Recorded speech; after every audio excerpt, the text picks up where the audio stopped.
नमस्कार मुलांनो. जेव्हा मी देवरुख ते रत्नागिरी असा एसटीने प्रवास करायचे ना, तर कसं मध्ये गावांच्या छोट्या छोट्या पाट्या लागतात आणि आपण एसटीतनं जात असताना कसं बघत जातो आणि झाडं मोजत जातो. तसं त्या गावांच्या पाट्यांमध्ये मला दिसायचं निवे खूह आणि त्याला 2 दंडक दिलेले असायचे. मला वाटायचं हे खूह म्हणजे काय आहे. मग मी बाबांना विचारलं की बाबा हे खूह म्हणजे काय. तर त्यांनी मला सांगितलं की हे आहे निवे खुर्द आणि दुसरं एक गाव आहे ते आहे निवे बुद्रुक. म्हणजे खुर्द, बुद्रुक, कसबा किंवा कसबे आणि मौजे याच शब्दांचा अर्थ आपण आज बघणार आहोत. तर खुर्द म्हणजे काय, तर लहान गाव. आणि बुद्रुक म्हणजे काय, तर मोठं गाव. आता बुद्रुक हा शब्द खरं तर फारसी शब्दावरनं आलेला आहे आणि फारसी शब्द आहे बुजुर्ग.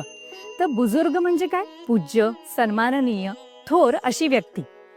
तर म्हणजे बुजुर्गचा अर्थ आहे सन्माननीय किंवा थोर.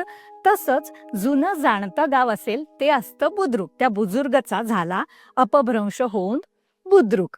तर तुम्ही लक्षात ठेवा की छोटं गाव असेल, लहान गाव असेल तर खुर्द आणि मोठं गाव असेल तर त्याला म्हणायचं बुद्रुक. आता कसबा किंवा कसबे म्हणजे काय, तर परगणा किंवा महालाचं मुख्य ठाणं किंवा मुख्य असणारं गाव. म्हणजे नवीन एखादं गाव असेल तर ते कसं वाढत वाढत जातं आणि नवं होतं, पण जी जुनी वस्ती असते तर त्याला म्हणतात कसबा किंवा कसबे.